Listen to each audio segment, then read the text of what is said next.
So the unfortunate thing is Chinese have white territory. What? Yeah. I'm not going there. You will wait. Yeah.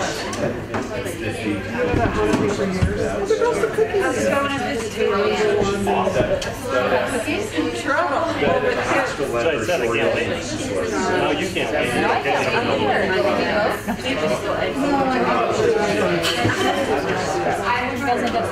Do it back the next week. Way too much, so I really took my mind. This evening I'll just see how I feel. I might just eat that for the next week. That's on the bar and that. Yeah, that could be fun. And then just kind of continue to pick up a path and We're gonna start. Okay. Good afternoon. Hope you all had a nice lunch. I was outside at that Mediterranean place and had a wonderful lunch. For some reason, we can see the snow today. Yesterday we were not able to see the snow camp. So yes, it's not that far. It's just next door. So I'm all charged. I'm all charged. Actually, if you take this road on your right, there's a Mediterranean place and there's a Chinese place. So if you just walk inside the parking lot, it's actually a little bit away from the opposite, the restaurant they have. So if you get out of this hotel, you turn right, and then you come to the next set of blocks where you have all the restaurants. So you can just walk to the parking lot and see the mountains from there. Yeah. So welcome to the performance management track. And before we get started, and I introduce Melissa, who does not need any introduction, so I'll try to say something funny about her. Jeannie Chaffin at our office, OCS director, she lovingly sometimes says in our meeting, Lauren and I, and also now with Holly, we meet with her every 2 weeks, and sometimes she says few things, and one of them is, so what? So when I think about performance management, even from my previous job, I was heavily involved with performance management. So this couple of words, so what, meant a lot for many people because, every year we're saying we served this many people, we assisted this many elderly children. So what if someone comes to us and says, so what? And I believe this performance measure or performance management framework will allow us to answer that question. So it means ... We're able to connect this many people with their utility services. We're saved this many households from getting disconnected, things like that. We reduced energy burden by this percentage point. So all of this technical information, I think, is now available or will be available from next year. One thing I would like to acknowledge before I hand it over to Melissa is, can you, with show of hand, tell me how many of you are in the LAHI Performance Measures Work Group, both currently or in the past were involved with this? Wow. And I was in the past, not right now, but I was involved when I was at the state level. Another quick point, Jeannie always says, moving the needle. It's not her word, but you heard that everywhere, like moving the needle. So I believe, to quickly summarize, that this session is about moving the needle. So with the LAHI Performance Management Framework, what we would like to see our grantees do is look at the information and make some informed decision about the program, changing benefit matrix, changing policies, procedures, whatnot, which Melissa will talk about in a minute. So Melissa, you want me to introduce your cat? She actually was telling me that in her home office she has a cat which sometimes interrupts your work, sometimes helps your work. So I will let you speak about your cat. How about that? I work at home, and I have a backyard office. And everyone says, who are these associates? Well, to be honest, I wanted to just be named Verve, but this name was taken at the state, so I had to add something to it. My only associate right now is a cat. It's not my cat either. It's the neighborhood cat.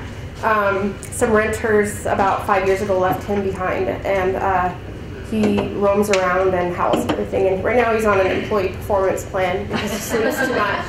But otherwise. So there are a couple things I want to clarify. First,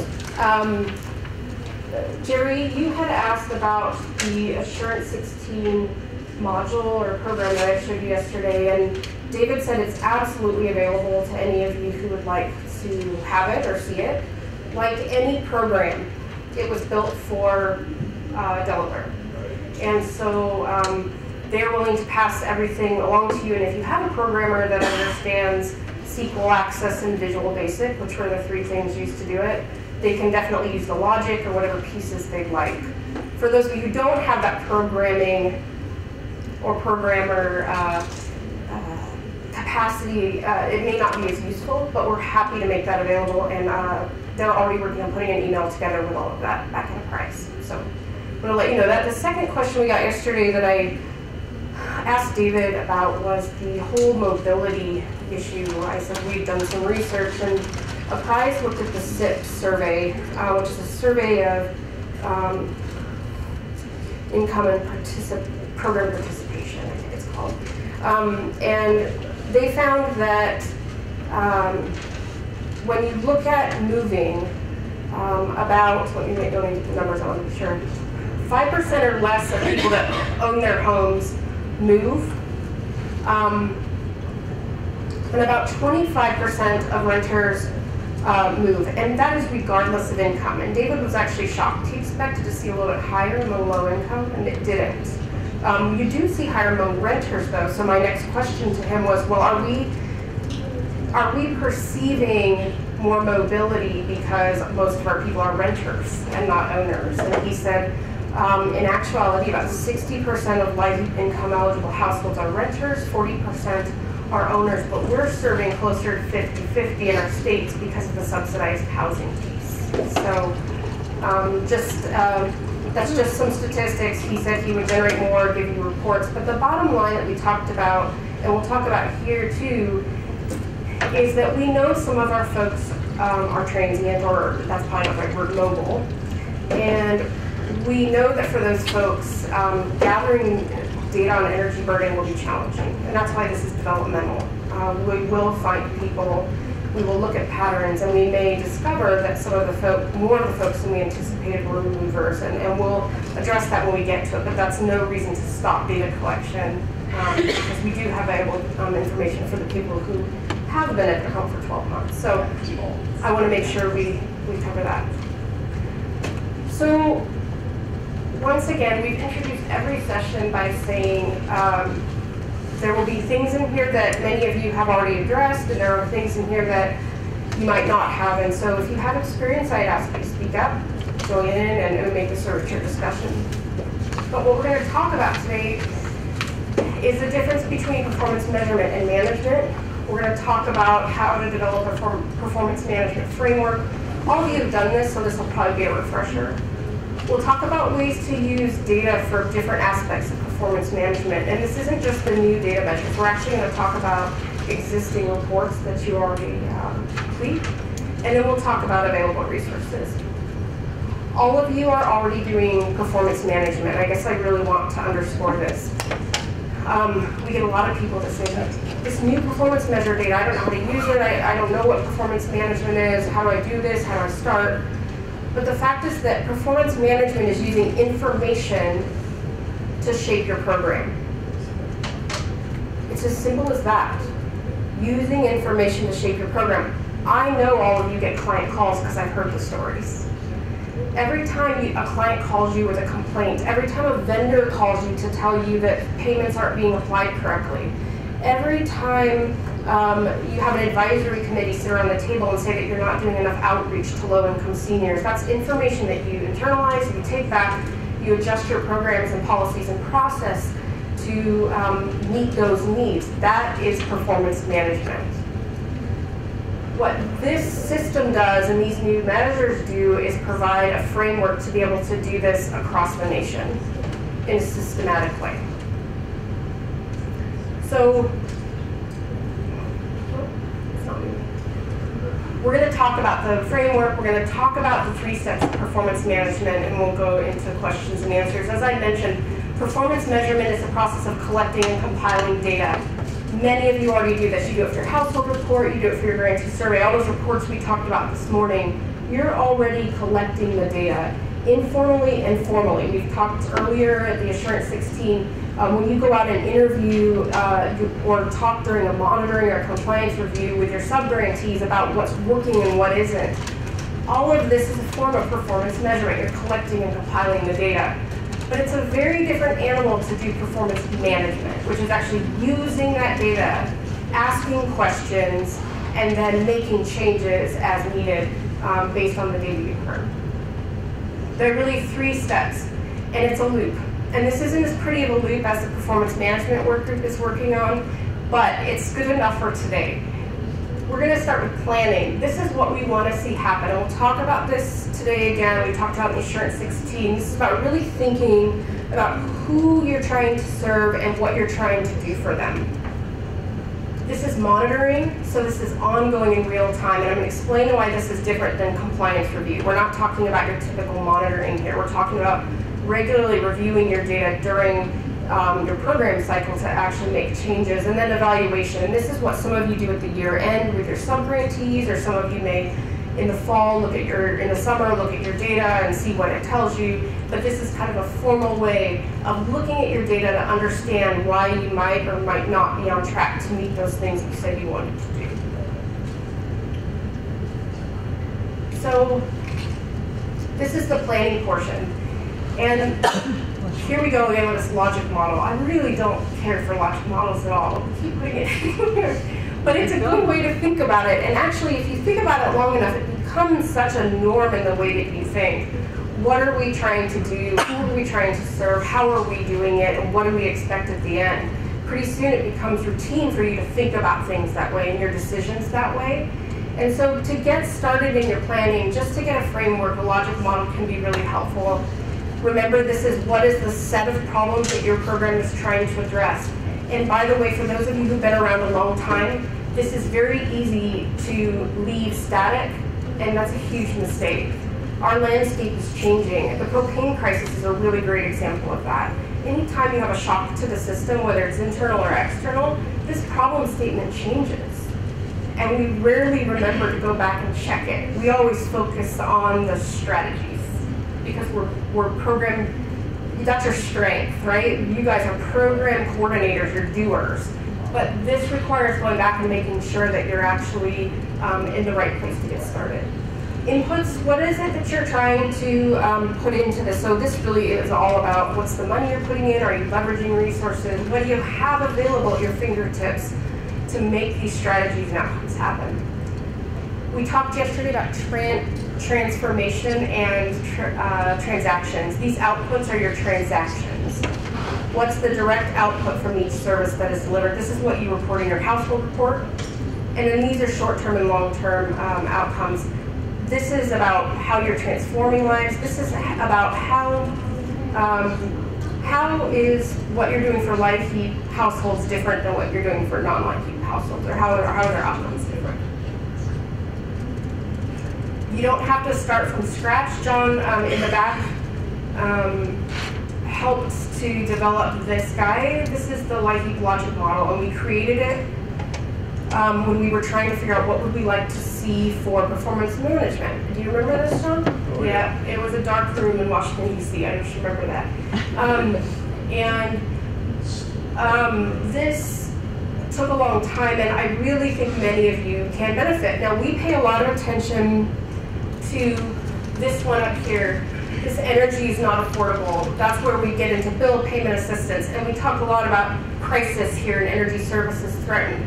Some of you deal with equipment, and some of you deal with weatherization, and energy education, and then we start getting into ones down here, there are more down here by the way, that are like lacking market power. So we know that our households don't have the same influence of the utility than a household that pays their bills regularly on time or on a payment plan. So what are the things that we in our program can do to impact and change and move this problem? And in this you see the strategy, here's some strategies, how you're going to pay for that would also be in here. Tier 1 outputs, these are your, once again, your transactions. How are you going to count what you're actually doing to move people? Short-term outcomes, these are how are you starting to transform. Intermediate outcomes, longer-term transformation, and finally, tier 4. This is the key goal, and you'll notice it's the same, except that you can't really tell here, but things are bolded. Households can maintain continuous, safe, and affordable energy service. And John and I and Jim Kane and the Prize and the OCS people said the goal is the same, but the emphasis is different. So for some of these, we're focusing on affordability. For some of these, we're focusing on continuity. And for some of these, we're focusing on safety. But the goal is the same for all of these households. And do households that get light heat have better luck with maintaining continuous, safe home energy versus those that don't get light heat? So I encourage you, when you build your logic model, to start with that. And what this is David's slide. His tip at the top: do not start by proposing changes to the program. Start with what you're already doing. So this is important for you new folks especially. It is very easy to walk in and see a bunch of things, and even hear from sub-grantees all the things that are wrong with the program. And what we really encourage you to do is stop, take a look at what your program is doing in a logic model framework. What were we trying to achieve? Were we achieving it? Have we been achieving it? And then look at adjusting it that way. In many states, you have this information to be able to make that assessment. This is existing data at your fingertips, already there, that you will be able to use to assess all of these. And so this is a handy chart. This starts to kind of get at a matrix like we were talking about today, just a little bit. But when you want to look at problem statements, we have data on the data warehouse. We have state plan that will look at over time what has been the thing you're trying to address. We have eligible population data. How many people are you serving? Performance data form, we talked about this morning, the grantee survey. This talks about what are you putting into the program and how is it coming back out, both in terms of households served and uses of funds. You start mixing these things and you start looking at how much are we spending per client, right? So we start compiling and mixing this data, and it gets more and more valuable. Short-term outcomes, we're looking at vulnerable households, and then this is where we start to get into the performance management when we look at the short-term outcomes. So there's already quite a bit of data for you to begin this process. I'm picking on Maryland, they're not here. It's really handy. So what I wanted to do is pick an example. After our New York presentation, we had used a different example. He came up and he said, this is exactly what I'm doing. And so I stole all of his stuff and then kind of complimented it. And he said, I need a better understanding of what we're doing in our state, what we're trying to achieve. And so he started by looking at what he already had at his fingertips. He said, this is what I think we're doing, based on just everything I've heard and seen, but I want to see if we're actually moving in that direction. And this isn't anything that should surprise you, right? All of these are things that you do in one way or another. But in order to get it, he began to look at data. This is a data warehouse. How many of you have visited this website? Well, Heather's really excited about the data warehouse. So this is available to all of you. And the performance management work group has done a phenomenal job of not just making this great reporting tool, but they've taken 10 years of your data, all states, and put it into one place. And then they have made it possible for you to get some kind of canned reports as well as ad hoc reports, so you can build kind of what you want to see. And this is one of the things that they've done recently. This is a guided search, but it'll let you see who needs the money, how much money comes from each source. They've sorted it down so that those of us that don't want to go in and click a bunch of buttons have easy access to get at this information. And so I encourage you to get on there, and that's what Maryland did. And they started looking at information. So I'm going to show you some of this, and I am getting into data dork territory. So if those of you who aren't data people, stay with me. I try to make the big bullet points a little bit more broad. But the first thing they wanted to see is what's the need the program is trying to address. And so over here you have the federally eligible population for LIHEAP, and for what, several years, 10 years. and then the state eligible population. And what this tells us is that for the last 5 years, the federally income eligible LIHEAP population in Maryland has remained static. So in terms of who's eligible based on the federal standards, that's not moving. You're not seeing a bunch of people coming into poverty or leaving poverty in Maryland.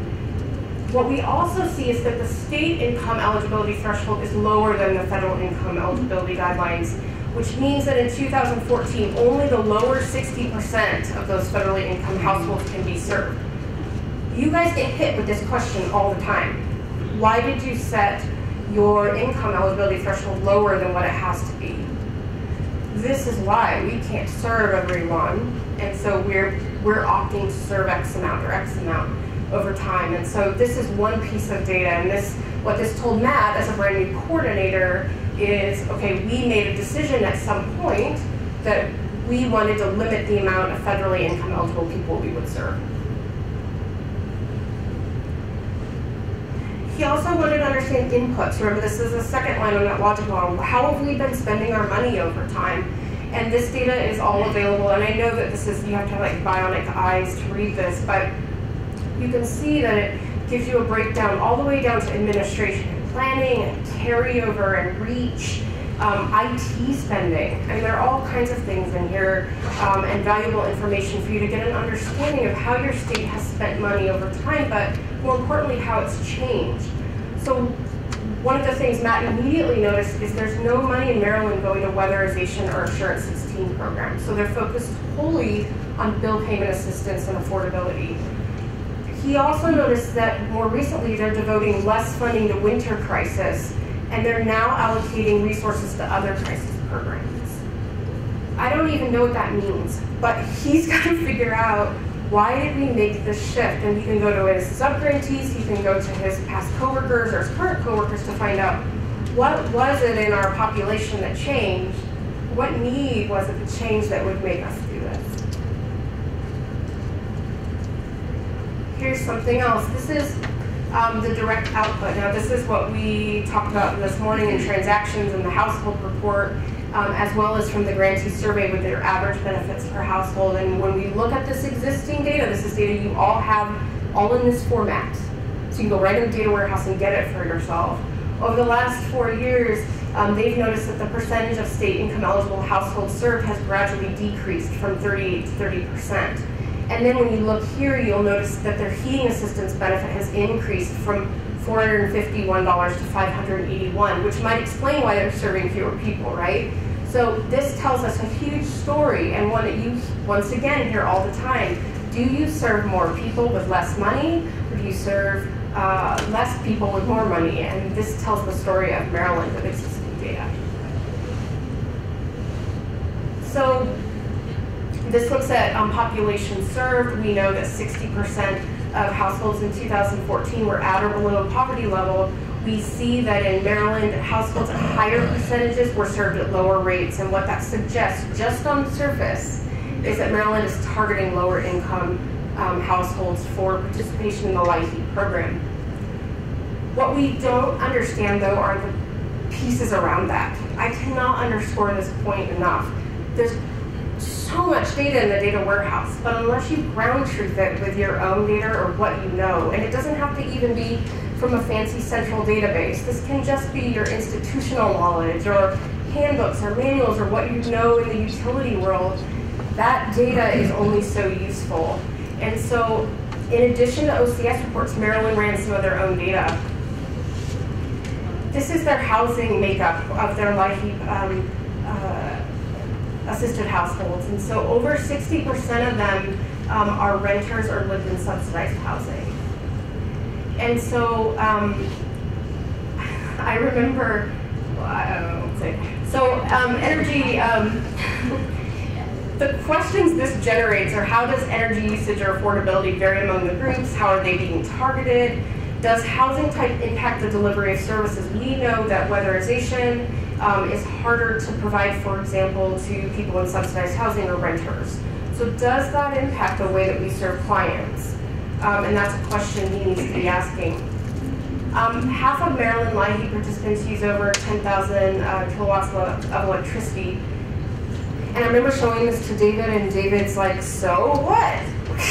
What does that mean? Well, it doesn't mean anything if many people are electric customers, right? That's why it's important to have the other data. So is it consistent with fuel type? If you have most of your folks heating with natural gas, for example, that is a high number. If most of your people's primary fuel type is electric, that may not be an issue. And one of the questions that many people skip is, what about those people less? Everybody focuses on those big numbers, but there are people heating their homes at way less. So are they keeping their homes at safe temperature? Should we be targeting them, seniors or people with disabilities who may be putting themselves in an unsafe position? I remember Jerry's research has always impacted me about the health impacts of light heat, and this is an important question that we should be asking. And so they ran the numbers, and they found that indeed 42% of their folks use gas. So when we look at this in the previous slide, we should be asking, is the high electric usage occurring in homes where natural gas is the primary? And if it's so, is it inefficient homes? Is it their equipment? Is it usage? Is it all three? So that gives us a great group of people to target and say, what's going on? What is the story here? If they're renters, for example, is it their housing stock? Or, what's going on here? I wrote all this. I remember writing it and thinking this is a ridiculous slide. You can hardly read it. But I'm going to leave it here and on your CD, obviously, because the point here is that reviewing existing data doesn't always give you answers. It oftentimes actually requires you to ask additional questions. But it does give you a better place to pinpoint and target your energy in terms of asking and doing additional data collection or talking to your clients. So for example, just the data we reviewed that's from the warehouse in terms of usage and then his own data, Matt is able to say, if we wanted to do Assurance 16, who would we start talking to, right? Maybe those high usage households, high electric usage households who are natural gas as their primary heat, let's find out what's going on with them and maybe use Assurance 16 to get those numbers down. So when I hear monitoring, I think of compliance reviews, but that's not what we're talking about here. We're talking about interim assessment. I know for a fact many of you don't do this. You look at data at the end of the year when you do your reports, and that's good enough. But what's important is that if you do have goals for your program, are you checking them midway? Are you trying to figure out, are you looking at them to see what might be happening? Are there any unanticipated factors, internal or external, and how are you course correcting? A great example of this, here's some examples, but one great example that I always think of is in Oregon, we saw a disconnection spike at one point, and it was unanticipated because we were trying really hard to get people in the door before disconnections, and it only took a few minutes for us to see that data and realize it was something external. And what it was that as of January 1, they flipped on a gazillion smart meters, which made disconnections faster and easier, and that's why we were seeing such a huge increase in the numbers. And we could take that to the PUC and talk with them about it. But there are things that you can be monitoring pretty easily, like applications received. Not just, are we on par to spend our money, which is normally what we look at that for, but is it reflective of eligible households? Are you, if you see that a huge portion of your eligible population are seniors, are your applications that you're receiving, do they reflect that? Spending, are you on target with your state model plan? Not just are you on target to spend out, but if you said you were going to spend 30% on crisis, is that what you're actually doing? And this goes with what we talked about earlier, changing your plan as you're going along to reflect what you're actually doing. Is your average benefit higher or lower than previous years, and why is that? And then looking at the number of households that are already disconnected compared to those at risk. I just made this up at 4 in the morning, so I was like, what would I want to see on a dashboard, and what might that look like? And so you'll see up here that I have vulnerable population type. I put income level on there, applications by home energy status, and spending by program. And I look at the prior year. You can notice just some changes. I have some conditional formatting, and I really took this very seriously now that I look at it. I put some conditional formatting in there so that if numbers weren't on my target, it highlighted and I could pay attention to why aren't we out there reaching seniors or our young children like we said we wanted to? Why are we seeing these? Is this on target what we want to see in terms of serving very low income people, for example? Pay attention to that and then look at what's happening. And then evaluation. So this is that endpoint that many of us do now, but the performance measure data will hopefully help us do it at a better level. So using that Life logic model, how do we begin to ask ourselves questions as we go through? This is where I just noticed that all David's sites have these red things across the top. Do not start by proposing changes to your information system. Start by mining your existing data. All of us want to go and make changes to our system, but all of you have a great deal of data you could already be using. And so what the next slides do is go through and talk to you about how to do that. So when you look at your problem or need statement, are you serving the clients you said you were, and are the clients actually exhibiting this problem? I can't say this enough. We skip over this. We assume the problem is the same every year, but it's not. And so when we look at our clients closely, is it still an issue of households with young children needing assistance more than seniors, or vice versa?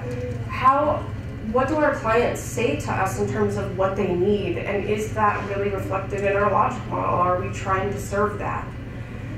We have a lot of data already about your eligible population, but the new data will help you in terms of looking at service status. Which fuel types are you seeing come in disconnected more often than usual, or which ones have higher energy burden? That'll help you target even further. You have a lot of data on inputs already, but this is one of those things, is your allocation match the needs of your clients? So are you spending 15% on weatherization just because your legislature tells you you have to, or because it's actually needed? In some cases you don't have a choice, but it's important to ask the question, are we allocating money based on need, or are we just allocating it because that's how we've always done it, we don't want to rock the boat? And I'm going to let Heather tell her story at the end of this because I think it's a good one, and I'd like her to tell it. But these first two that we always assume are pretty easy peasy static are the questions I think sometimes the hardest to actually take care of.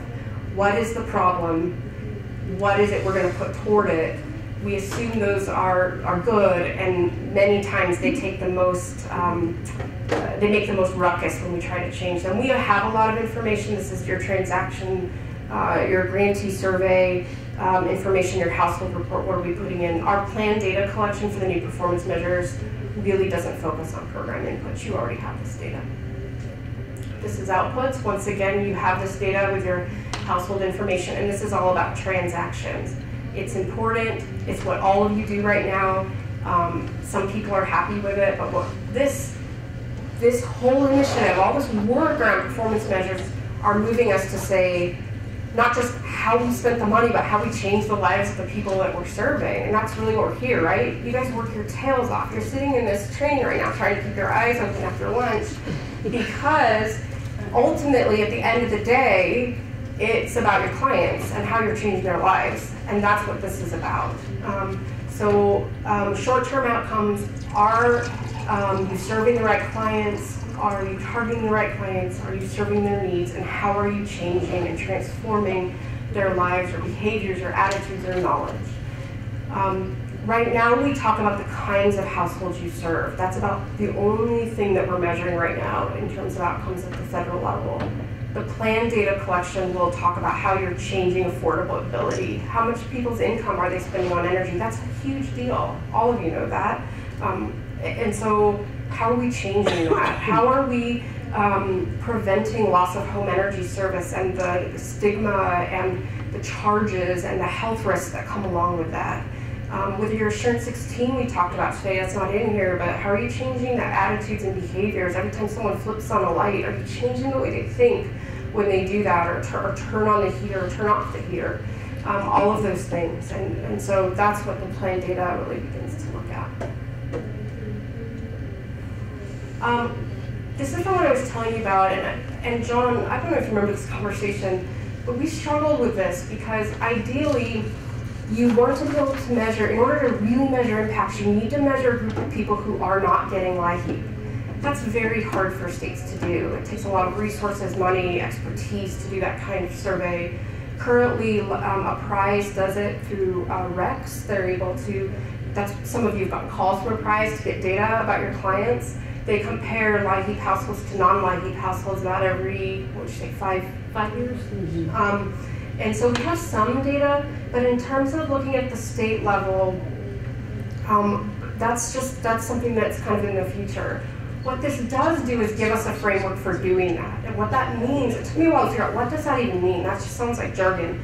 But what it means is that we know what we want to measure when we go out to the general population. So this is set up, so if you do have a university or you have a super smart person on your staff that has time that wants to begin doing an impact evaluation, you have the framework there with the current performance measures to be able to do that. This is my favorite slide. You're going to see it during the NUAC session too. I think David's going to present this, but it's my slide. Performance management is incremental. It takes time. I look at the more skilled folks in this room, and every year they learn something new. And so Jane is going to help with a presentation at NUAC. And she's going to talk about, and they've worked hard to use data in their benefit determination, but she's going to talk about how collecting a new piece of data kind of put a shock into all that, right? It introduced something new that she hadn't anticipated or expected. You learn over time, and research shows that when you start doing it, you get better over time at it. So this is something that you should not expect to just know. It's not an intuitive skill, but it's something that does take practice. It's also intentional. You can collect all the data in the world, but unless you're using it, it's not performance management. So setting aside time, space, staff, resources, whatever you need to do to actually use the data, it has to be intentional and deliberate. Would anyone disagree with that? Okay. Performance management does not always result in change. I don't know why I thought about Jerry McKim when I wrote this bullet. I did. I said many people steer away from performance management because they believe their programs are always doing a good job. I don't think you believe that. Jerry, I don't think that you're above performance management at all, but for whatever reason, I thought of you when I wrote this. Systematically using your data to evaluate your program can just simply affirm that you're already awesome. You may be doing awesome work, and you may find through this data use you are right on target, and that is totally cool. Performance management does not mean change. You might also find, by the way, that even if you want to make changes, you can't, because you work under a constraint, a political constraint, a resource constraint, your leadership, your staffing, everything, your vendors, that make it challenging for you to do everything you want to do. So that when you evaluate these questions and these changes you want to make, there's a huge understanding that you're going to have to prioritize and do it through the lens of what's possible.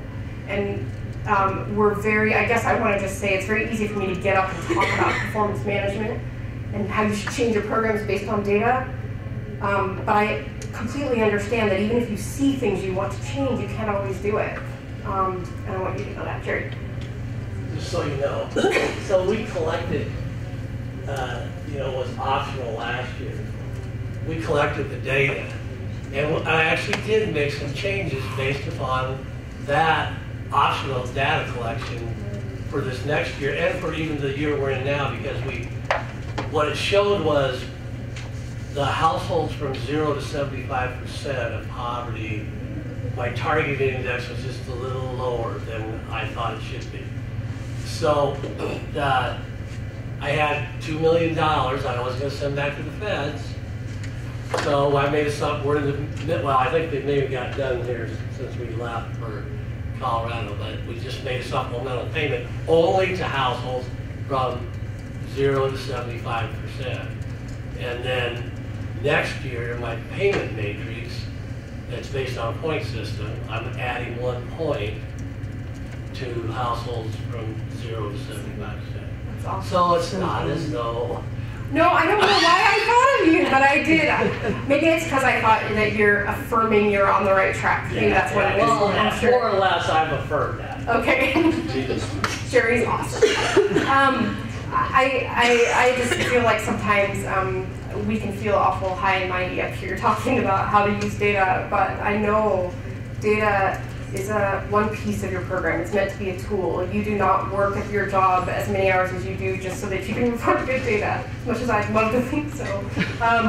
That's not what it's about. So how do you use the data in a way that fits with what you can do and what you should do and make incremental change over time? And it does add up. And I will also say that we've seen it happen when you do it at your level, your sub-grantees will start to do it too. They see the way and the decisions you're making and how you're making your decisions and how you're using information to make your decisions. And it's just like being a parent. Your kids model what you do, well, you hope they will. It's the same with your sub-grantees. When they see you doing that, it provides a great example. I'm going to go through resources and I'm going to ask Heather to share her story because I love it.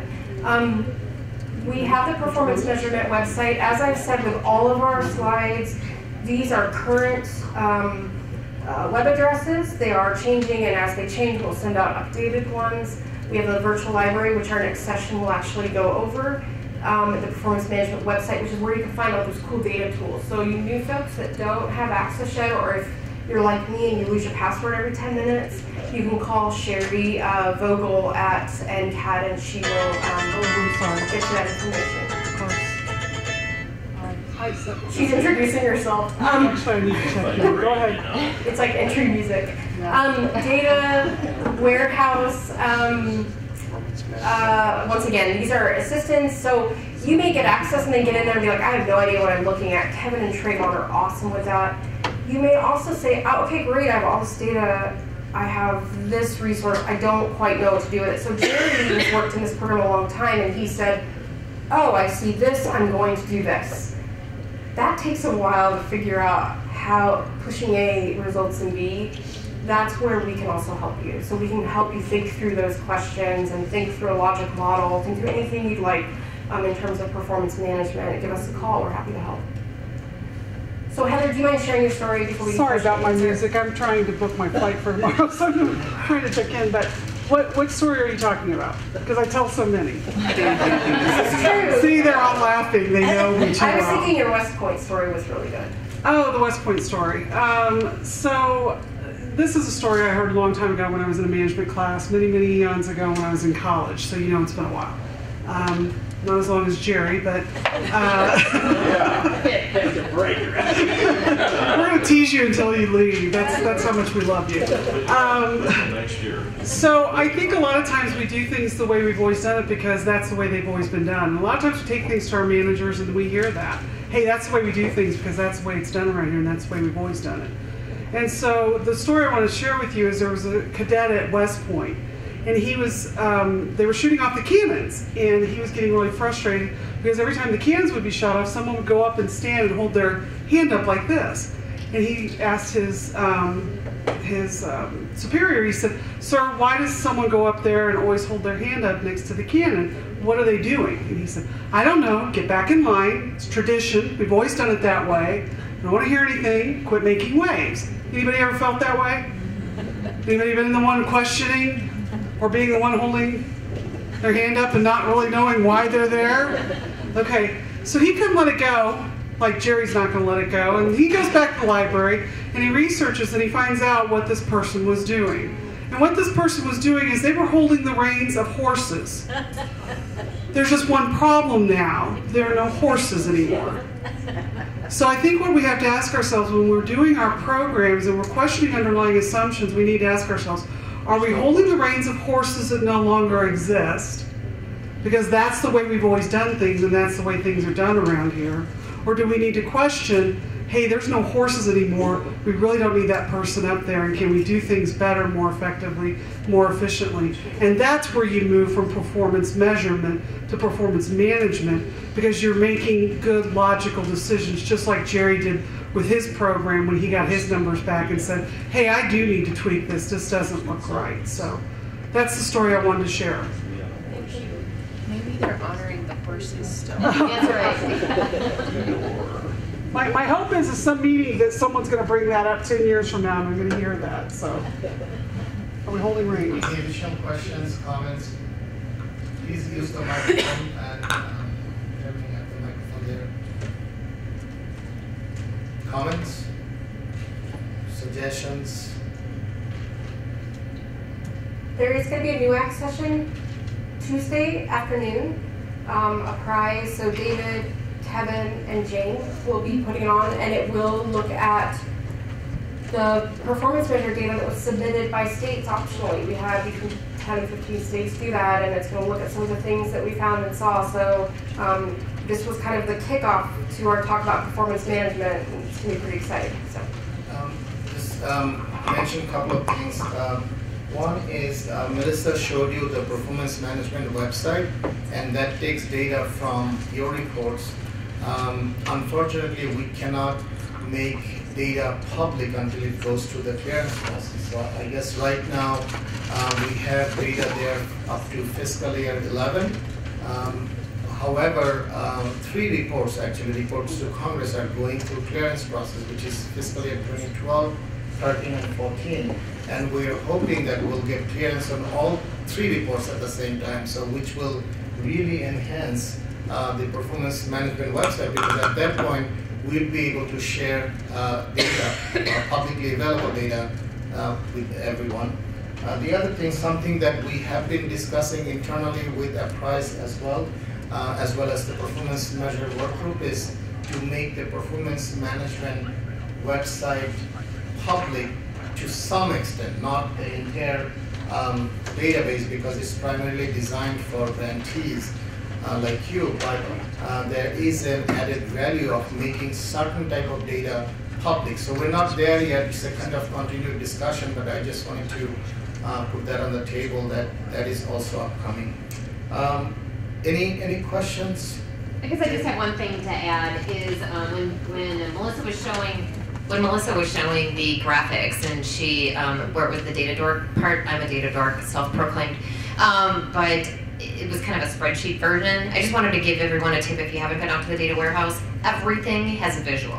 So everything has a bar chart or a pie chart. So if you're more into a visual display, I just wanted to make sure that was the point was made.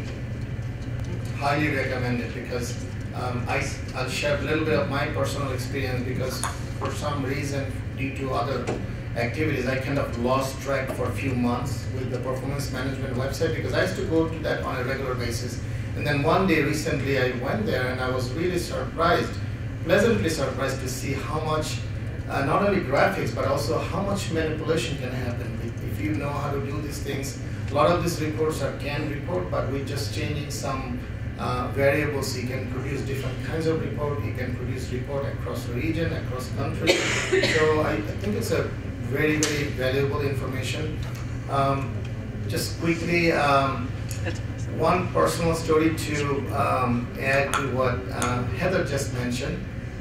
When I first started with LIHEAP, I actually asked some of those questions, like why this policy is written this way, why is that way, why it's not like that, and I was a little bit younger back then, so I was questioning a lot. So the person told me that I was asking a lot of questions of, oh, we've been doing that in ways like that since the beginning of the program. So, and then there was a data person who said, if I give you data for the last 20 years of LIHEAP, would that be useful or would that be helpful? And I said, I don't know, but you can show me the data. So he shared a very basic chart. It shows the beginning of the LIHEAP program. I think it was like mid-80s. With the federal appropriation, and then how much the state received, and how many people they served, and what was the maximum benefit amount. Just 4 different columns. And that was eye-opening, seriously, for many of the folks that I was working with, because now they're looking at changes in federal allocation, proportionate changes to the state allocation. They were looking at changes on the benefit, the maximum benefit dollar, household served. So that kind of generated a lot of questions. That was a very rudimentary exercise, I believe. we're way beyond that kind of exercise, but just to make a point that on your spare time, whenever you get a chance, please look at the website because it will help you a lot with redesigning or designing or even validating your program. We have about 5 minutes left for questions. Maybe just one more comment. Heather might be able to attest to this a little bit more than me, but before you go designing your own reports using your own system, go check out what's in the data warehouse, because why use your own resources if something already exists out there? Well, that's absolutely true. I honestly thought that was the story you were going to have me tell, is that I go out to the data warehouse and hit it. How many people in the room have been asked to get their last 10 years grants amounts together because the governor's office asked for the department? Just raise your hand. And you go to your file cabinet and you start digging out all your grant award letters and everything, or try to find the spreadsheet you put it on. The data warehouse will give that to you in about a second. And it's very easy to do, and it's very intuitive, and you can get it very quickly. So, you know, I think we do it the hard way when there's things out there that they can demo it for you, that you can do it very quickly. And that's what I had to do. I had someone coming and asking, okay, so what are the LIHEAP grants over the last 10 years for the state of Missouri? More or less, what are the LIHEAP grants for the Midwest and the Northeast? I mean, those are harder things. That's not something you can just go to the website and get, the federal website. The only place you can get that is off the data warehouse for the states around you. So I think those are important things, and you guys really get out there and play with it. And Jane makes a good point. A lot of it's already set up for you because they've done an excellent job of already preparing those reports for you.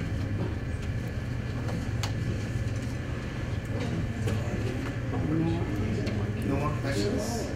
Okay, let's give a big hand to Melissa and Heather and all of us. We have a 15 minutes break, and we're going to regroup in this room at 3 o'clock for our next presentation. I had the locator number.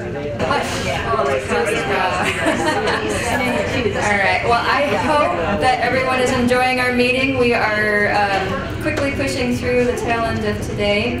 I am very, very excited about our next panel. Both Melissa Ferguson and Heather Jones from Missouri, who have, they did a webinar a few months ago, right? Where they kind of previewed what they're about to go in a little more detail with you now about the virtual library. But this idea really kind of bubbled up about a year and a half ago, right? And I believe it was at a meeting of the Performance Management Implementation Work Group, which, as you might know, has about a dozen or so of our state grantees that meet twice a year in person and have monthly teleconferences about performance measures. And they were saying, geez, you know, as a coordinator, it'd be so great. We have all these different online resources. How can we find it more readily and have easy access to all this good stuff? And so the group not only had the idea, but then quickly moved forward with implementing the idea. And it's just been amazing what they've come up with. So this is a real life example of how grantees in the field thought of something that would be useful to all of you and then made it happen, and I'm just so excited. So without further ado, turning it over to Melissa.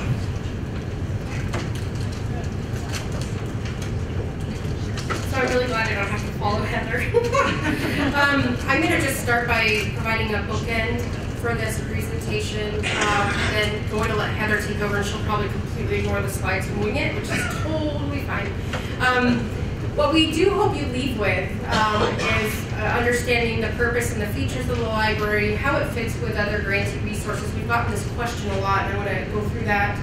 Ways that it can be used to help you improve your program and your role in helping to develop this further. We'll also give you, like we have in every presentation, resources and give you a chance to ask questions. So.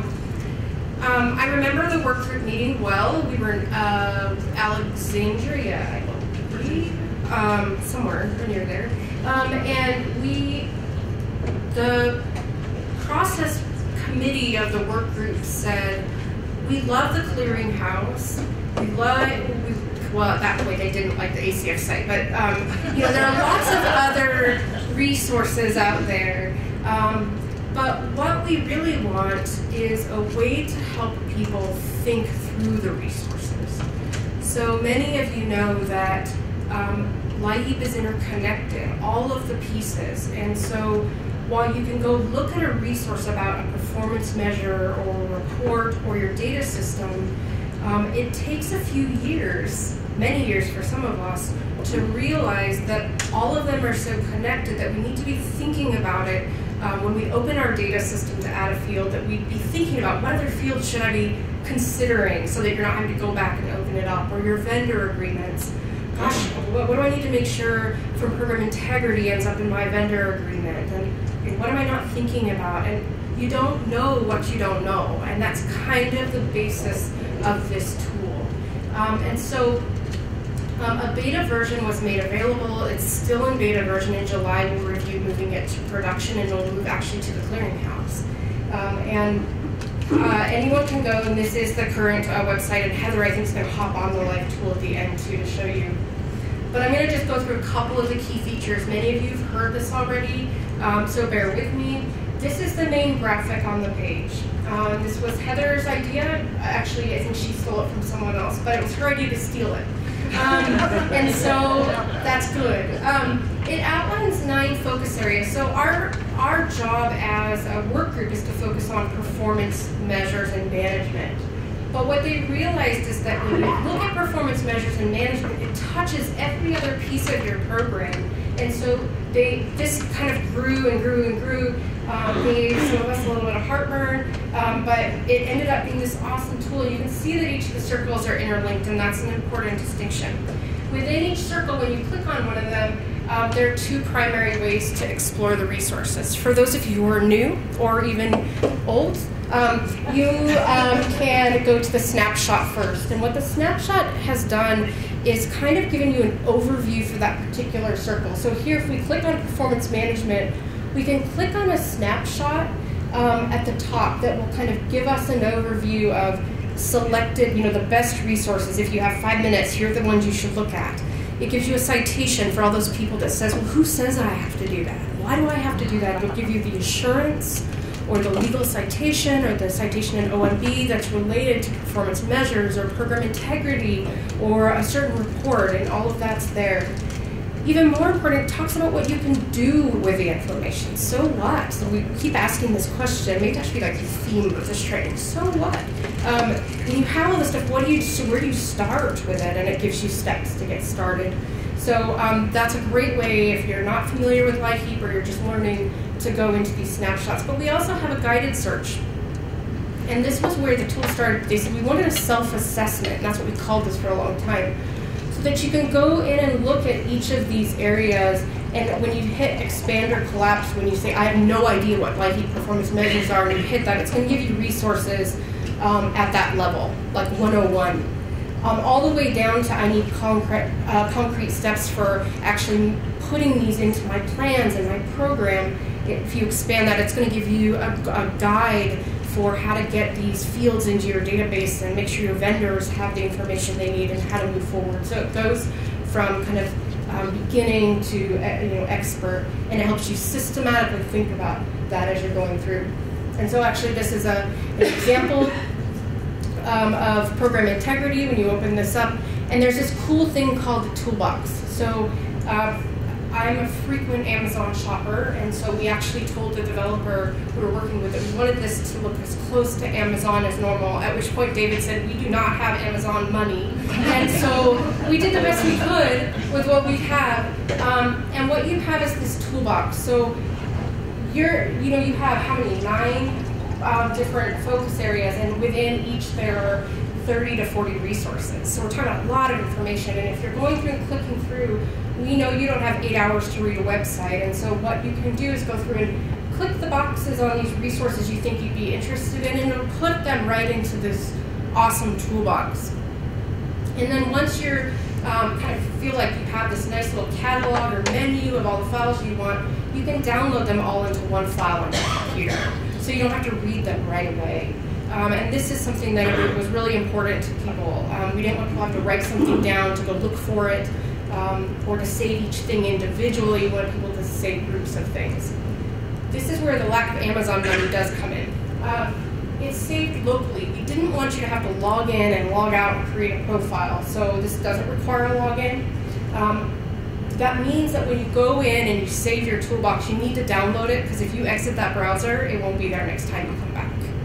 So it is meant to be just during the session, but it's still a really awesome tool. I want to talk about the role of the library, because people said, why did you create this when we already have an awesome clearinghouse full of resources? And the distinction here is what I mentioned earlier, that this provides a framework to use the information. So yes, it contains links to all these different places all over different sites, but really it's a matter of helping you think about, what do I need to think about first? What do I need to act on first? What should my priority be? If you're a new coordinator, that's a hard thing to figure out. You've got 80 things flying at you, which is the most important, and this helps you begin to think about it and then pull the information you need based on that assessment. These other resources we pull all of our stuff from, right? So the clearinghouse, you all met Travis and Marissa at this table. And they do a great job. If you haven't been there, you need to go there. There are just a ton of resources. And so we encourage you to go there. The ACF website has gotten much better. The training resources page we especially like. We have a lot of links to that page. All these webinars, these recordings will be on there. So we did the so all of that will be there that you can go onto. The management website we talked about in our last session with the states. This has performance measure data, all your household report data for 10 years, but it also has all kinds of training and technical assistance tools about how to implement these new reporting requirements. In the YEDA website, many of you have been to, there's a forum there, and there's some national IEP information, and then once again, the library is that tool that kind of brings it all together and shows you how to use the information. Oh, I just said this. So what this does is it really is a performance management tool. How do you take this wealth of knowledge and distill it into something that's useful to you? I can't tell you, it was nighttime reading, it's like NyQuil in some cases, but it's when you have to start out and read through so much, there's just so much, and then you have to remember where you read that one thing and where you found that one thing. This does a really great job of helping you figure out where, which ones are the most important and relevant for what you need. So I'm going to let Heather take over. Yeah. And if you know anything about me, is my mic on yet? Okay. If you know anything about me, how many people were in San Diego? And what did I bring to the session? Well, no, I actually brought cookies. So then I got known as the cookie lady. And I'm not about bribing my people who are sitting here at 3 o'clock on the second day of training. So please help yourself to some cookies and let's talk about the virtual library. Because if you're from the Midwest, which I consider Denver to be the Midwest, it's all about hospitality, right? And this tool was actually developed to really help you guys. It was part of the process team under the performance measurement implementation work group. And I never really want to go very far without giving credit to the people who are in that work group that helped put this together. And that's Jennifer Lee from Alabama. That's myself from Missouri. That's Carrie Creighton from Oklahoma. Sherry Shepard from, trying to take a picture of her. Sherry Shepard from Montana. Vivian Ulibarri, thank you, from New Mexico. And Matt Lyons just recently joined us from Maryland. So, and I'm hoping, and Sherry Vogel from the National Clearinghouse. So I want to always give credit to our group because we really do everything collaboratively. So yes, I did steal the graphic and then everything just kind of built from there. But if you've ever been a part of a work group where you put something out and everybody jumps on it and then just creates this wonderful tool, it's just the most amazing thing you can do. I also have to give credit to Apprise and John English and all the contract work that went into this. We went back and checked and checked and checked, but they were really the ones doing a lot of the hard work. So I want to give you a couple of examples of how you can, as a new coordinator, use this tool and use this to have you work through, like, for example, performance management. So you're a new coordinator, I'm going to pick on Tammy back there in Arizona.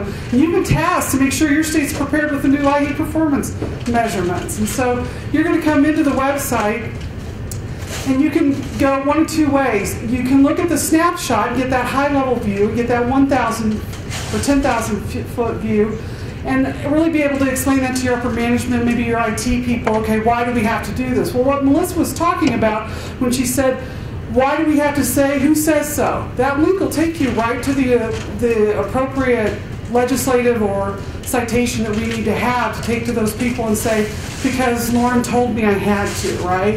Or ACOM's making us do this. But really, in all seriousness, it gives you that high-level look at it. And then we look at some of the resources here. We give those are not all the resources in that, but we give that high-level resources. These are the most pertinent ones. And then we give you kind of a guided tour of how to use those resources. But this really gives you that snapshot appeal. The other thing I want to point out is, do you guys see these circles down here at the below? And I know they're very small. Those are the topical areas that we've picked out that we said, hey, by the way, when you're doing performance management, do you think you might want to take a look at your stakeholder relationship, your program integrity, and maybe your vendor agreements? Absolutely. And if you were to click on any one of those, it would take you immediately to that topical area, and then you can start thinking about how those intersections work together. So again, just going over what Melissa said, I'm on performance management, and I have this category, and it's guiding me how to think about performance management in an increasingly progressive way. So I say, you know, I have no idea what anybody at this entire conference has been talking about performance management or measurement. So I start out and I start taking a look at the overview and the 101 and the materials that we have here, and start with the basics and then move progressively through that and understand step by step. What did Melissa say about performance management for you guys who weren't here in our last session? It's incremental, because I will remember a session she and I had on program integrity. Excuse John, because he was between us. We were both going, well, we're not doing that, or we're not doing that. Because when we were looking at program integrity issues, we had to look at things incrementally. And we had to do things incrementally. And so we put those integrity plans in and started moving towards that. And performance measurement management actually lets you do that. So you're going to move through this incrementally as you work through it. So you can start with the guided search and then move into the more steps into implementing your process. And then again, I was talking about, you know, many experienced LIHEAP coordinators, gosh, if I'd only understood how that impacted my vendor agreement or my stakeholder relationships or my program integrity, because I've talked to many people doing peer-to-peer, and they were asking us yesterday who does peer-to-peer. If you're going to open up that vendor agreement, how many people have renegotiated their vendor agreements fairly recently? And that's not an easy process. It isn't getting all your stakeholders together and going through that vendor agreement and kind of making those changes. If you're going to open it up, get it all done at one time, right? So if we're going to add performance measurements and management that we want them to be measuring and sending us back data, wouldn't that be a perfect time to put our fraud prevention wording in there? Because it's easier to go and have it all done at once and make all the changes and move forward and get that through your legal department than to keep going back year after year and adding it, as you have to do that. So if you can get it all in one, that's great. Again, you have to take a look at, is that going to be a possibility? So we try to give you identified intersections between key program elements. So how should I keep updating my vendor agreements to meet my performance measurement? But what things in that should I include in my integrity issues too? Had I known that when I was redoing my vendor agreement, I may have thought, wow, I need to go back and take a look at that and do it all at one time. And then I'm saving myself time in the end because I'm getting it all done at once. And then the other issue we're going to have to ask ourselves is, what am I going to have to do to my data systems to make that happen? And so that's what we're trying to get you guys to think about, is these things all overlap and intersect. And for us to have been around for a long time, that's very intuitive. Sometimes not, but for a new one, like I was not too long ago, I was just sitting there going, who's the clearinghouse, what's NEADA, and what's NUAC? And so this just kind of makes it a little bit easier to understand that process. Another example I can give you is your director of your agency just returned from a week-long leadership conference and has this great idea that you're too focused on program basics and not spending enough time on building relationships. That never happens, just does it. They come back and they're all energized. They're like, you need to focus more about the relationships and less about your technical program issues. And so you're having to switch things on the fly. Jerry, you're smiling back there, so it's happened to you, hasn't it? So he wants you to plan to develop to address this. So where would you go? And you're like, I don't even know where to begin. So I'm thinking relationships, I'm going to probably look at stakeholder-vendor relationship, and that's just one of these topical areas up here, guys, that we point out for you. And again, you go through that guided search or you go to that snapshot, and let's take a look at that. So in this progressive manner, the search helps you identify ways to think about your stakeholder relationships. For example, a new coordinator might want to figure out who their stakeholders are. And sometimes you think you know your stakeholders, but you don't really know all your stakeholders until you kind of go through that assessment of. Some people sometimes forget that the public service commissions in our states can be tremendous stakeholders. Sometimes it's our agencies that we work with, our contractors, our state employees. Sometimes it's the governor's office and the budget office or our legal department. So there's all kinds of stakeholders that you need to really sit down and think about who's going to have influence over this decision, who's going to have that impact. They'll also walk you through the stakeholders that should be considered when developing and engaging a plan. And that's really important because if you have a stakeholder that's going to be somewhat resistant to change, you need to know that right up front because that may help you make different decisions on how you allocate your resources. I see some heads nodding because they've probably been in that very situation. So your directive newfound enthusiasm for relationship building never comes with what? FTE or more staffing or more resources. So it's just something you're going to have to absorb into your job. Well, chances are we want to point out you're probably already doing this. This is just going to help you do it hopefully more effectively and efficiently. So for example, selected resources provide specific information about engaging stakeholders to conduct outreach and advocacy.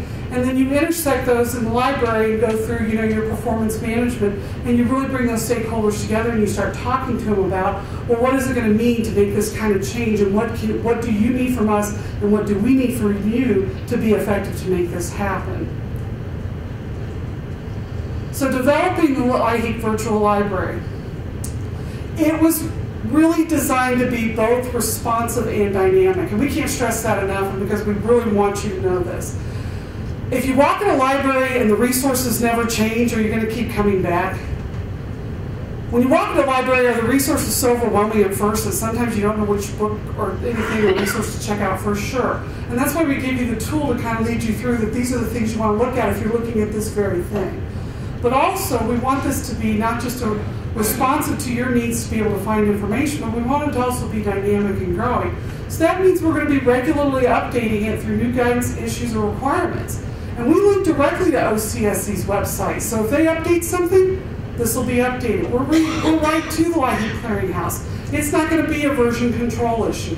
Everything on the library is going to be directly linked to where it needs to be so that if anything's updated by OCS, the Clearinghouse, Prize, or anybody else, you will have access to it through that library. The libraries are open resources generated by grantees, and it's adaptive to your all's feedback. So we ask you guys to not only provide us resources, but also provide us feedback. And we've asked that since we put it up for beta testing on what we can do to make the library more responsive. So we have those buttons at the top of our screen when you go to the main screen that, you may have other resources. I've seen some really great things. I'm sorry, John, Haneka, you're going to get picked on in my session. You always do. But John has developed some really impressive things about risk assessment and aversion and everything that we're all working on. Just what he brought up this morning about going through and doing the assurances. He's got a lot of great ideas and tools, and there's a lot of people in this room that have a lot of great ideas and tools.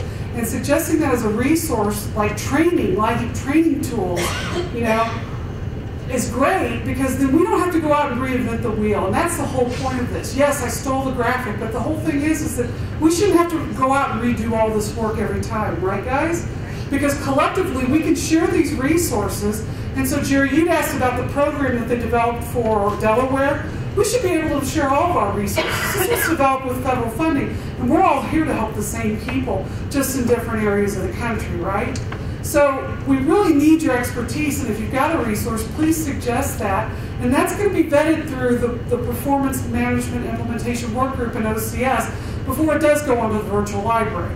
So it's going to be the situation that someone's going to take a look at it and make sure that programmatically it is in compliance with what OCSC is saying, right?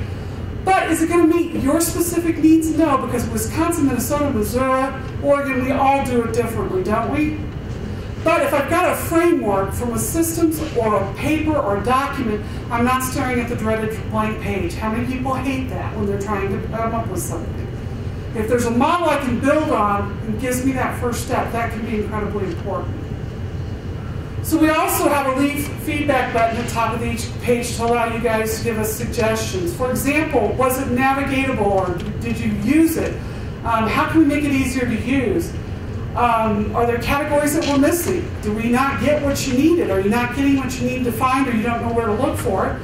And are there resources you can help us fill, especially if you see something but we didn't? Because here's the thing, it's a dynamic, growing resource, and we don't have all the answers, because I'll be honest with you, we are you, and you are us, right?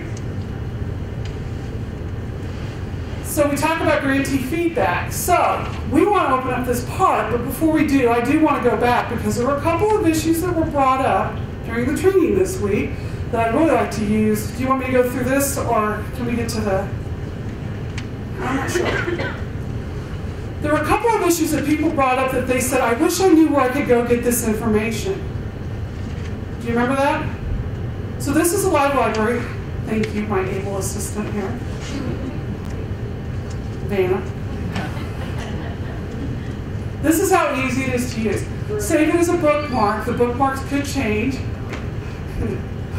But a lot of people are talking about performance management. We've been talking about that the entire time we were here. But what did I hear like yesterday? And I cannot remember who said. They said, I wish I had more information about performance management. Does anybody remember saying that in the room we went around and did our introductions? Because here's your performance management. I think we've already kind of demoed that. But this is where you can find all that information. And again, it's going out to that website. It's going out to that website of performance management and bringing that information back. Make sense to everybody? Who talked about, is there a copy of a vendor agreement out there that's like a standard template that we all use? Is there?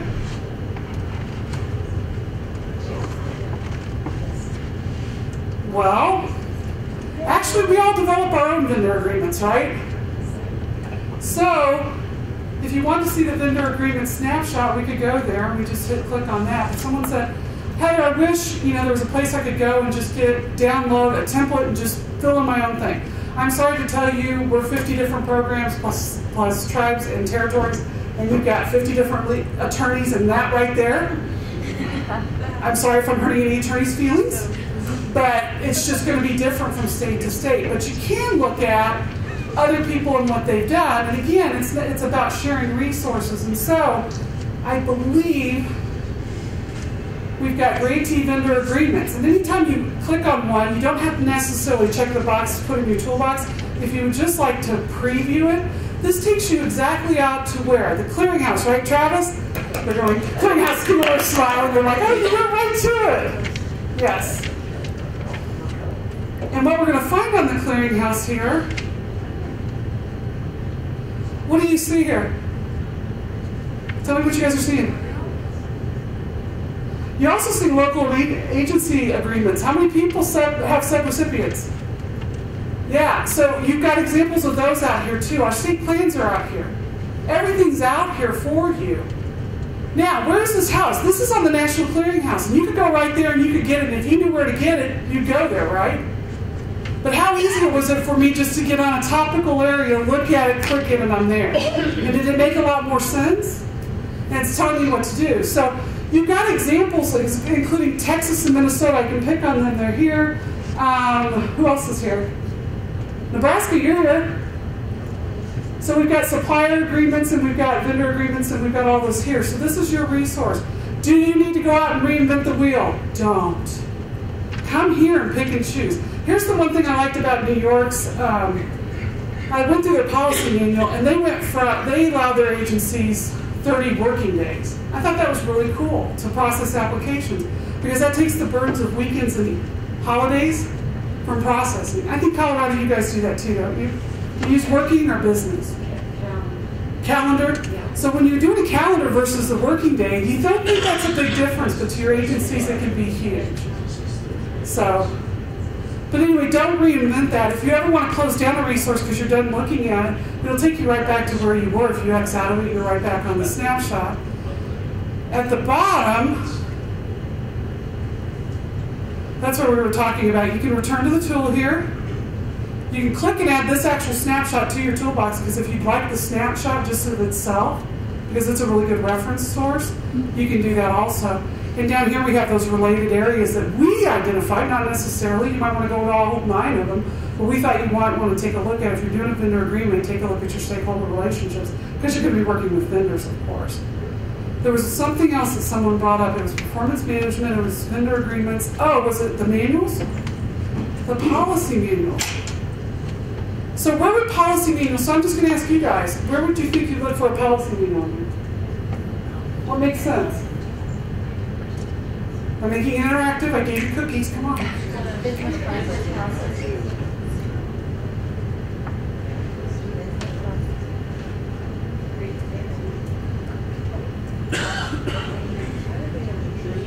You think under training? Business practices? Processes? Okay. I think it's under there too. I'm hoping I'm right. Am I right, Melissa? I like business processes because business processes actually gives you a 101 of LIHEAP. What do I need to understand the minimum reporting requirements? I'd like to see how other states administer their programs. I'd like examples of other states what?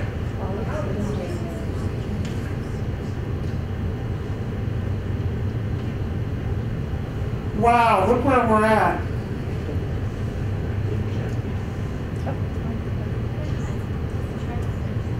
And the tribal are here too?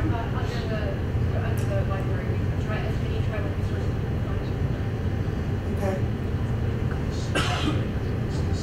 So on this page of the LIHEAP Clearinghouse, just so you guys know, these are our state plans, our manuals, and our delegation letters. Melissa, did you say earlier you went out and stole people's manuals and plans? Everything. It's not stealing. You know why? Because it's all public information. We all develop it, and we all do it so that it's to your benefit, so that you can use it so you don't reinvent the wheel. So people ask me, and this is one of the questions that came up, Jerry, on prepaid electric. They say that the vendor wants the payment right now. They want it today. They won't turn it on until they have payment in hand. In our policy manual, we allow our sub-recipients to do debit and credit cards. And so in my manual, I have a whole section there, and I sent that to Florida because they were really upset about that issue. And I said, hey, by the way, here's what our manual says. Great, I'm copying, pasting, and sending it out to my agency and adding it to my manual. You don't have to reinvent it. We've already figured it out. We ran it through our legal department, and it works, as long as it works with your finance and legal department. Because think about it, they use credit card purchases for other LIHEAP purchases as long as they have the sufficient documentation. And it definitely has to be what? A two-party process, right? So there's a way to work around it. I'm not saying I like it or dislike it. I'm saying we have to work in a different reality, but we can't let our customers suffer because of it. Were there other questions or resources you guys want to look up? Yes. I was just wondering, sort of like SharePoint breadcrumbs, if I were clicking around, is there anything that keeps a trail in case I forget where I clicked, but I found it and I didn't put it in the toolbox? I don't think we do have breadcrumbs, because here's our limitation on, the Amazon limitation. We can only program so much. And so I think you could probably try to hit your back button. Okay. I'm not sure what it'll do. We'll try it right here. It's probably not going to take you anywhere, because our concern is that you get so far and so deep and so far out that you can't come back, or that you have so many different windows open that you're just overwhelmed and it's confusing. So we try to make navigation bring you back and come back. We try to make it make sense. So, absolutely. Thank you. Okay, I'm there.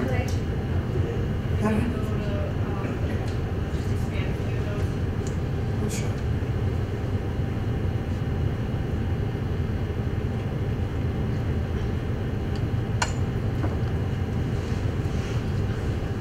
So here's tribal reporting requirements right here.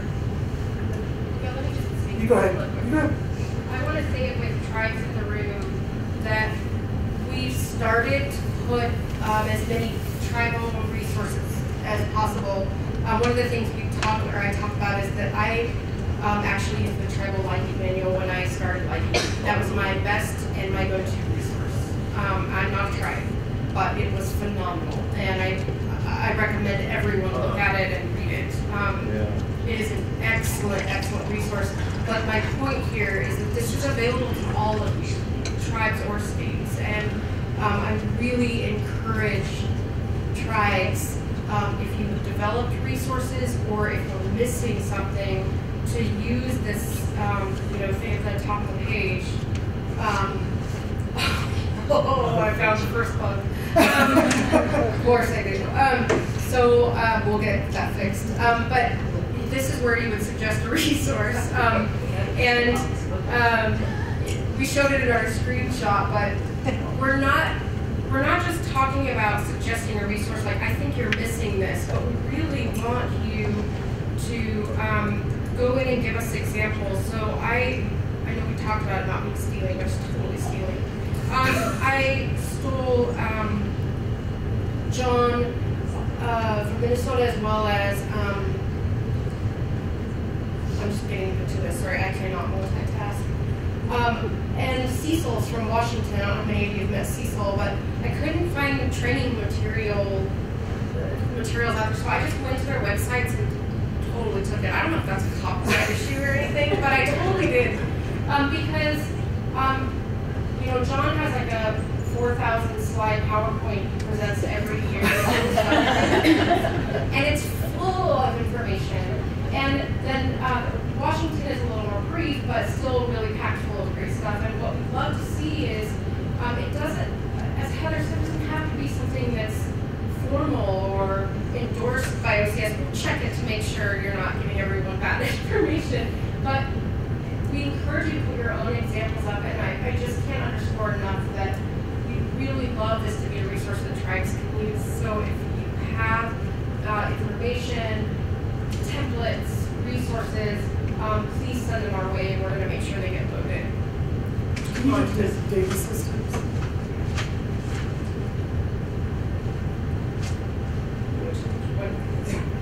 So someone, I just heard briefly overheard at lunch, so how many people are making upgrades in data systems? Data systems are an issue right now.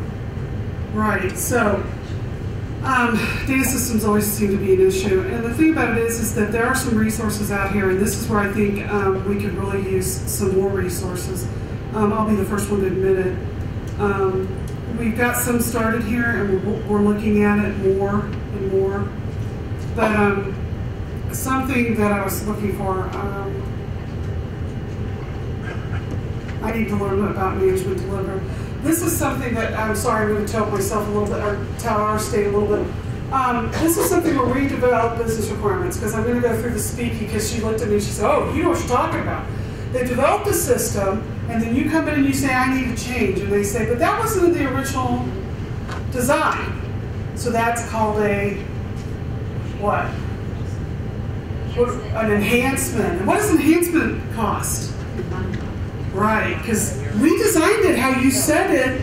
You told us how to do it working as designed. Have anybody ever been working as designed? It's called a WOD.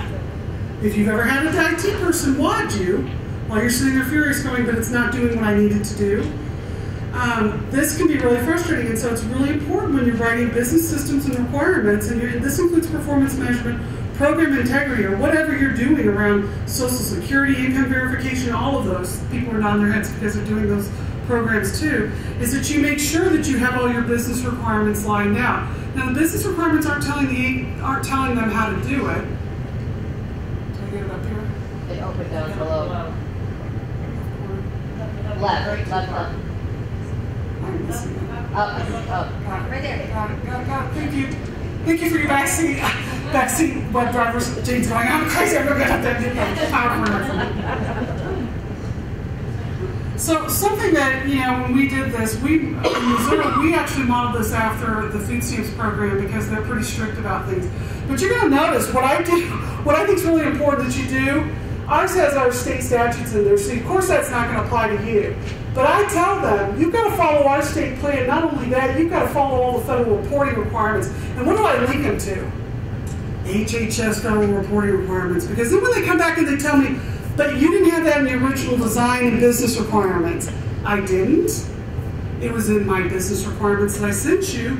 The fact you didn't go out and look at the web where my OCSC partners are and make sure that you had all the data elements that I told you to include so I could meet my federal reporting requirements, that's not working that's not an enhancement. That should be working as designed, and that should not be costing me any funding. So when I shared this with David, because we pick on David, he goes, "You're kind of sneaky, aren't you?" I said, "No, I want to make sure that the contractors are aware of what the expectations are so that we build a system that really works for our program, and we're not coming up with things that we're having to pay for after the fact." So this is some of those documentation out there that's for that. And I would encourage you, if you want to take a look at that, feel free to do it. I'm sorry, like I said, it's Missouri's example, but I'm sure if you contacted Minnesota, Wisconsin, because they have pretty sophisticated themselves, they've got something very similar in their database and their information, so hopefully they can add their documentation here and help us all. So, back to the PowerPoint. Oh, okay. I don't know if you have specific questions. Any questions? Anybody want to see anything? I know Melissa said she went and stole everybody's program manuals, but we update it every year, so is that something we need to be sending to you guys with the most current version updated, or you'll just do it when it's posted on our website? So the clearinghouse actively goes out and gets your updated information. So if you link to them, it'll be updated when they update it. Although I would say from the clearinghouse, if you're so inclined to send it to us when it's updated, we would not be opposed to that, because sometimes, you know, we don't get around to checking everybody's website every year. So we would love it if all of you wanted to send it to us when it's updated. Who do we send it to exactly, or is there a place to send it on the clearinghouse? Yeah, I mean, all of our emails are on the clearinghouse. Yeah, on the clearinghouse website, there's a contact page that has all of our emails. You can also either send them to me or Marisa in our emails, or and I think Sherry's is too on the contact list for the training. So yeah, feel free to send us any of that stuff. We're always glad to get it and glad to get it posted. So I'm going to open up with these questions too. I don't want to shut down any questions that you have. If you have a question, please ask that. But we really do want feedback, and we've been getting a little bit here and there on the website. And I know sometimes it's hard to go out and use a tool like this until you have a need. It's hard to go check out a book on how to do something until that's the book you need to do whatever you're doing, right? But has anybody had any experience with the virtual library? And if so, would you like to share it? I will just simply say that I learned about the tool 3 months ago, and I'm 6 months in, and I would be completely lost if I didn't have resources like this and great people of fellow agencies to talk to. I would be absolutely lost. And I've lost a lot of the deer in headlights look since the last 3 months, so it's really great. So I love it, and I'll learn more about what is in it, so I'll be able to provide more specific feedback. But overall, any newcomers like me, highly get into this tool, share with your staff. This literally is my go-to for any new initiative that we're supposed to be doing, so that I can learn about what I am supposed to be doing and go from there. So you make a really good point. Share it with your staff. Don't keep that web link or whatever we give you a secret. Share with them, even the data warehouse. As much as you can share that sign-on with people, give them the tools they need to do, because giving them more information to assist you to do your job as a manager or a leader just makes you that much stronger in the end. So I'm glad you said that, because I think that's something we need to say all the time, is share it with as many people as you can, as often as you can. Can you share it with sub-recipients, sub-grantees? Absolutely, I already have. They thought it was pretty neat too. They know it's written to a different audience, but there's still some things out there that they can understand. What did Melissa tell us about the chocolate bar experience on knowing the assurances? Training your sub-grantees to understand what LIHEAP is and what the assurances are and how it all fits together helps them understand why you're requiring what you're requiring, not only in your reporting requirements and your state plan, but in your policy and procedures and why you're doing the program and what the ultimate outcome is to all the people that we're trying to help. Does that make sense? So it's not a secret, it's not hidden anywhere, and it'll be public very soon. So any favorite parts of it? Or anything you'd like to see better?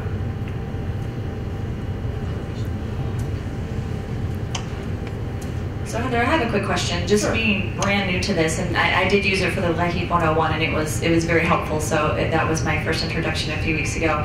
But when you click into the actual snapshot or the resources on the side, are they prioritized by someone like me who's just looking at this brand new? I kind of want to know what's the most important thing to look at first, and where do I go? Is it prioritized in any way like that? It is prioritized. We're putting the most important resources that we think are the most relevant on that snapshot, but that's not an exhaustive list of them. But the more important thing is, I think that what Melissa was pointing out is to use that guided search, because that's really going to guide you through where you're at in as far as starting out, intermediate. I've been around for a while. I just want to check and make sure I'm doing the right thing. So we do it in two different ways, and we did that purposefully so that people could access information in the way that made most sense for them. Because let's be honest, we all don't see things the same way. We certainly don't access information the same way. And I'm a very visual person, so you'll see me do a lot of visual things because I have to see the rubber ducky version, and I have to see it written out on a piece of paper for me to understand. That's just the way I learn. So. And I do have a quick request. Is there a pill or some kind of an osmosis process that you could provide that could just absorb into my brain? No, I'm sorry. I wish that was possible, but I think something that's very important for all new LIHEAP directors to hear is the more you do it, the better it gets. The other thing is your experiences are very important, and some of the most important people in the audience are the new ones because they make us question those underlying assumptions. Why are we doing it this way? Why are we doing it this way? Because that's the way we've always done it. And you make the people who've been here a little bit longer say, well, why are we doing it that way? Can't we do it differently? And how can this be better? And I think that's what everybody in this room, I don't care how long you've been with this program or how short you've been with this program, I think we're all committed to making it better for our low-income customers. So, yes. This training material will be posted on the virtual library? Oh, yes. Okay. So they're taping it right now, and so it will be posted. You'll probably be able to access it through our LIHEAP virtual library. Okay. So how about the slide? Like we have this, it would be nice that we have it like over there instead of running this. The material will be saved like a link or a webinar.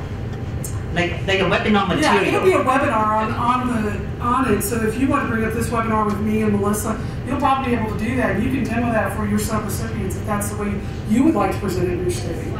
And the slides will be there, and you'll be able to move through them and do your own training. Okay, the slides.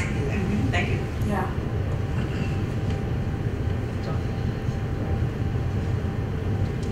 Are you still online? Could you show us that search again that you said Melissa was pointing out? Would you please? I'm going to let her.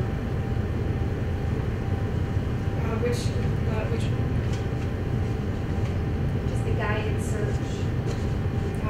Just go with it. So this is the guided search. I've expanded more than one, sorry. So I'm a new coordinator, and we need LIHEAP 101. I need to understand minimum LIHEAP reporting requirements, specific examples of what other people see. Oh my gosh. This is policies and procedures, concrete steps.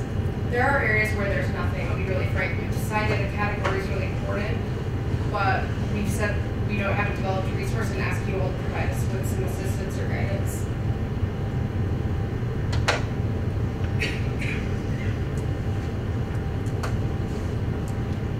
Are there questions for John?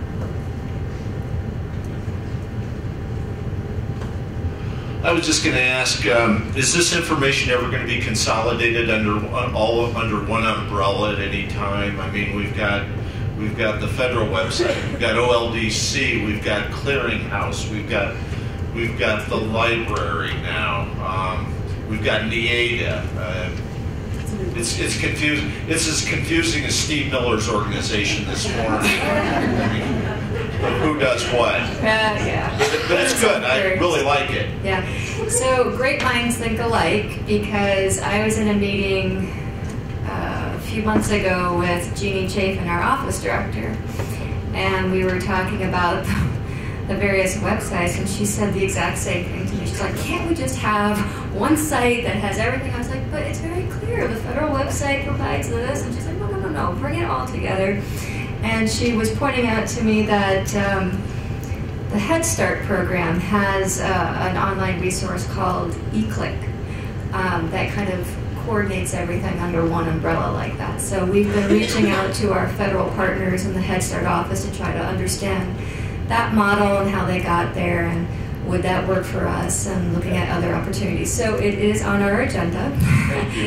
Not sure exactly what the time frame will be for moving in that direction, but if you have specific suggestions about how we can do that, we'd love to hear that. It seems like everything links to the clearinghouse. Oh, you mean here? Yeah. Right now?